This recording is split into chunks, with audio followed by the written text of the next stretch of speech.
पश्चिम बंगाल विधानसभा चुनाव 2026 के नतीजे 4 मई को आने वाले हैं, लेकिन नतीजों से ठीक पहले जो सियासी भूचाल आया है उसने देश की चुनाव प्रक्रिया, ज्ञानेश कुमार के नेतृत्व वाले चुनाव आयोग की कार्यप्रणाली और दिल्ली में बैठी मोदी शाह की सरकार के इरादों पर ऐसे सवाल खड़े कर दिए हैं जिसे सुनकर आप भी कहेंगे कि आखिर इस देश के लोकतंत्र को किस दिशा में धकेला जा रहा है। दोस्तों, आखिर तक इस वीडियो को जरूर देखिएगा, क्योंकि आज मैं आपको जो 10 दलीलें और सुप्रीम कोर्ट के भीतर की जो कहानी बताने जा रहा हूं वो आपको सोचने पर मजबूर कर देगी कि क्या राज्यों के अधिकार अब दिल्ली के इशारों पर कुचले जा रहे हैं। मतगणना में बस कुछ ही घंटे बाकी है। दशकों से स्थापित परंपरा रही है कि जब भी किसी राज्य में वोटों की गिनती होती है तो उस राज्य के सरकारी कर्मचारी मुख्य भूमिका में होते हैं, लेकिन इस बार चुनाव आयोग ने अचानक एक नया फरमान जारी कर दिया। आदेश ये था कि पश्चिम बंगाल में काउंटिंग हॉल के भीतर माइक्रो ऑब्जर्वर और काउंटिंग सुपरवाइजर के तौर पर केवल और केवल केंद्र सरकार के कर्मचारी या केंद्रीय सार्वजनिक उपक्रमों के कर्मचारी यानी पीएसयूज के स्टाफ को ही तैनात किया जाएगा। सोचिए, चुनाव राज्य का है, वोट राज्य की जनता ने दिया है, पूरी चुनाव प्रक्रिया राज्य के कर्मचारियों ने पसीना बहाकर संपन्न कराई है, लेकिन जब गिनती की बारी आई तो अचानक राज्य के कर्मचारियों को किनारे कर दिया गया। तृणमूल कांग्रेस का सीधा आरोप है कि यह महज एक आदेश नहीं है, दिल्ली में बैठी मोदी सरकार द्वारा चुनाव आयोग के कंधे पर बंदूक रखकर चलाया गया तीर है। ममता बनर्जी की पार्टी टीएमसी ने इस तुगलकी फरमान के खिलाफ कलकत्ता हाईकोर्ट का दरवाजा खटखटाया, लेकिन वहां से निराशा हाथ लगी थी। इसके बाद लोकतंत्र की आखिरी उम्मीद, देश की सबसे बड़ी अदालत यानी सुप्रीम कोर्ट में आज 2 मई को एक विशेष सुनवाई हुई। जस्टिस पीएस नरसिम्हा और जस्टिस जयमाल्या बागची की विशेष बेंच के सामने मामला रखा गया। टीएमसी की तरफ से देश के दिग्गज और वरिष्ठ वकील कपिल सिब्बल ने पैरवी की। इस दौरान कोर्ट रूम में जो बहस हुई वो आपको जाननी चाहिए। कपिल सिब्बल ने अदालत में चुनाव आयोग की नीयत पर सीधा प्रहार करते हुए कहा कि यह फैसला अचानक लिया गया है। चुनाव आयोग को अचानक से कहां यह आशंका हो गई? इस बात की गंभीर आशंका है कि आयोग के इस एक तरफा कदम से चुनाव की निष्पक्षता प्रभावित होगी।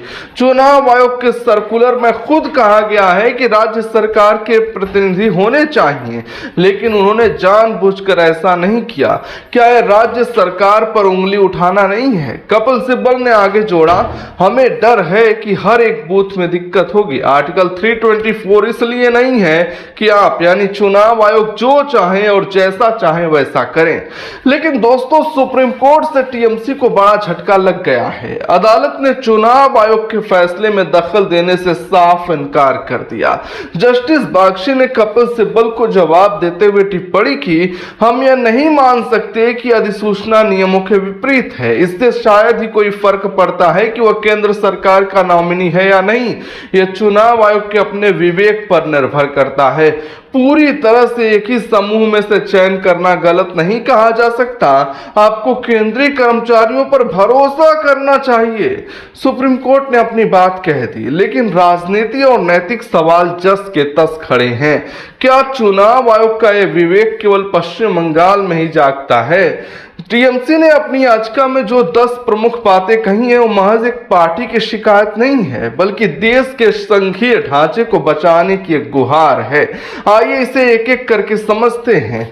संघीय ढांचे का सीधा उल्लंघन हो रहा है। राज्य के कर्मचारियों को पूरी तरह से हटाकर सिर्फ केंद्र के कर्मचारियों को बिठाना भारत के संघीय ढांचे यानी फेडरल स्ट्रक्चर पर सीधा और करारा प्रहार है। क्या बंगाल के प्रशासनिक अमले पर चुनाव आयोग को रत्ती भर भी भरोसा नहीं है? चुनाव ड्यूटी में जान दांव पर राज्य का पुलिस वाला और कर्मचारी लगाता है, लेकिन गिनती के वक्त उन पर अविश्वास जताना उनके स्वाभिमान को ठेस पहुंचाना है। और नियम सिर्फ पश्चिम बंगाल के लिए ही क्यों? बाकी राज्यों में ऐसा क्यों नहीं किया गया? क्या चुनाव आयोग सिर्फ एक राज्य को टारगेट कर रहा है? चौथा, गिनती से चंद घंटे पहले नियम बदलना पूरी तरह कानूनी और नैतिक रूप से अवैध है। क्या दिल्ली के इशारे पर रातों रात फील्ड की सेटिंग बदली जा रही है?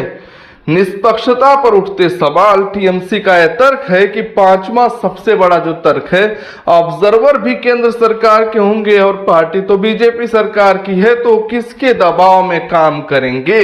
और छठा है कि सालों से राज्य और केंद्र के मिश्रित स्टाफ की परंपरा रही है, अचानक इसे एक झटके में क्यों खत्म किया गया? सातवां है, केंद्रीय स्टाफ को राज्य की स्थानीय भौगोलिक स्थिति और क्षेत्रीय बारीकियों का कोई ज्ञान नहीं होता।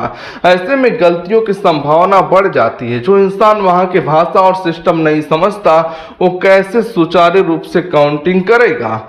आठवां जो है फैक्ट है, सुपरवाइजर के चयन में राज्य सरकार के नोडल अधिकारियों की पूरी तरह से अनदेखी कर दी गई है। और नौवां जो है, केंद्रीय बलों की भारी तैनाती और सिर्फ केंद्रीय स्टाफ को बिठाकर राज्य के काउंटिंग एजेंट पर एक भारी मनोवैज्ञानिक दबाव बनाया जा रहा है ताकि वे खुलकर अपनी बात न रख सकें। 10वां उन्होंने जो कहा है कि स्वतंत्र चुनाव कराने के नाम पर चुनाव आयोग अपनी शक्तियों का इस्तेमाल राज्य सरकार को दरकिनार करने और दिल्ली के एजेंडे को लागू करने के लिए कर रहा है।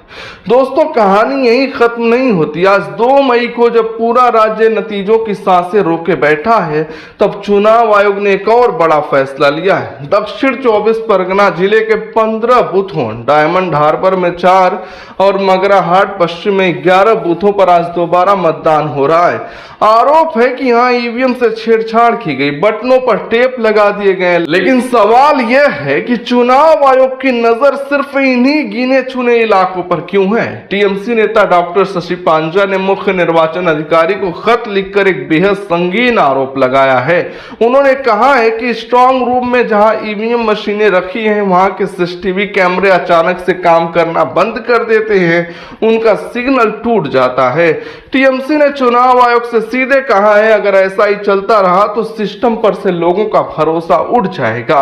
हमें स्ट्रांग रूम के सीसीटीवी का 24 घंटे का एक्सेस दिया जाए। जरा सोचिए, डिजिटल इंडिया के दौर में जहां देश चांद पर पहुंच गया है, वहां देश के सबसे अहम चुनाव के स्ट्रांग रूम का सीसीटीवी अचानक खराब कैसे हो जाता है? क्या यह महज इत्तेफाक है या किसी बड़ी साजिश का हिस्सा? दोस्तों, मोदी सरकार और अमित शाह की रणनीति पर विपक्ष हमेशा से हमलावर रहा है, लेकिन इस बार जिस तरह से चुनाव आयोग, जिसकी कमान ज्ञानेश कुमार जैसों के हाथ में है, उसने बंगाल में एक तरफा फैसले लिए हैं, लोकतंत्र के इस पवित्र मंदिर पर गहरे सवाल छोड़ दिए हैं।